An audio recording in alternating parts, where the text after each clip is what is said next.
ধারণ করেছিলেন, তিনি হচ্ছেন আমাদের শরীফ ওসমান হাদী। শরীফ ওসমান হাদী কোনো প্রকার স্বার্থের সাথে জড়িত না থেকে নিঃস্বার্থভাবে ভারতীয় আধিপত্যবাদ বিরোধী, ফ্যাসিবাদ বিরোধী, স্বৈর শাসক মুক্ত একটি অপার সম্ভাবনার বাংলাদেশ করতে চেয়েছিলেন। আপনারা সবাই জানেন, শরীফ ওসমান হাদী শুরু থেকেই তিনি মৃত্যুর পরোয়ানা নিয়ে একটি ইনসাফ ভিত্তিক দেশ গঠন করার জন্য আন্দোলনে নেমেছিলেন। এই বাংলাদেশ 47 পরবর্তী 71 পরবর্তী 24-এর আগ পর্যন্ত এই ভারতীয় আগ্রাসন, ভারতীয় গোলামির মধ্যে নিমজ্জিত ছিল। আমরা আজকের এই শহীদ শরীফ ওসমান হাদীর হত্যার পরবর্তী বাংলাদেশের ইন্টারিম গভর্নমেন্টের কাছে আমরা তার কাছে জবাব চাই, একটা ফুটকোটে যুবক কেন রাস্তার মধ্যে দিন দুপুরে গুলিবিদ্ধ হয়?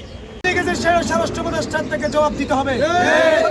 ওসমান হাদীর লাশ বাংলাদেশের মাটি না ছোঁয়ার আগে যদি স্বরাষ্ট্র উপদেষ্টার পদত্যাগ না হয়, তাহলে বাংলার প্রতিটি অঞ্চলে আবার জুলাই যুদ্ধে নেমে পড়বে, আবার আন্দোলন হবে, আবার সংগ্রাম হবে, আবার নতুন করে বাংলাদেশ বিনির্মাণ করব।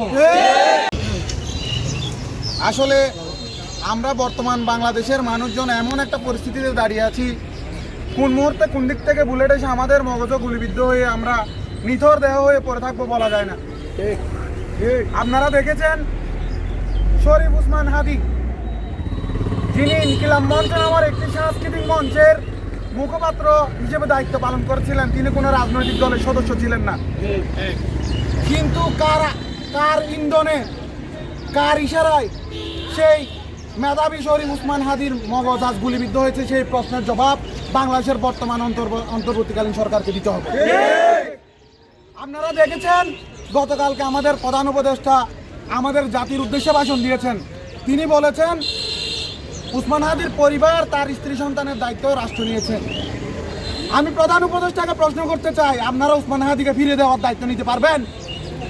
আপনারা কি পারবেন? সেই ওসমান হাদী যিনি বলেছিলেন কোন রাজনৈতিক দলকে আমি ভারতের দালাল হতে দিব না, পাকিস্তানের দালাল হতে দিব না, ফিরিয়ে দিতে পারবেন আরেকটি সেরকম কণ্ঠস্বর?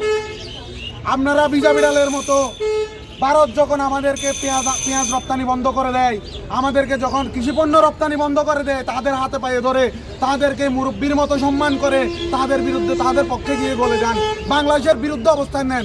আজকে আওয়ামী লীগ সরকারের আমলে আমরা দেখেছি কোন একজন ভিআইপি পার্সনের সামান্য একটা মোবাইল চুরি হয়ে গেলে 24 ঘন্টার মধ্যে সেই মোবাইল উদ্ধার করে দেওয়া হয়। ঠিক শরীফ ওসমান হাদীর মতো একজন বাংলাদেশের প্রকৃত জুলাই যোদ্ধা শহীদ হওয়ার এত ঘন্টা পার হওয়ার পর, এতগুলো দিন পার হওয়ার পর কিভাবে তার খুনিরা অধরা রয়ে গেলে এটা আমার মাথায় আসে না।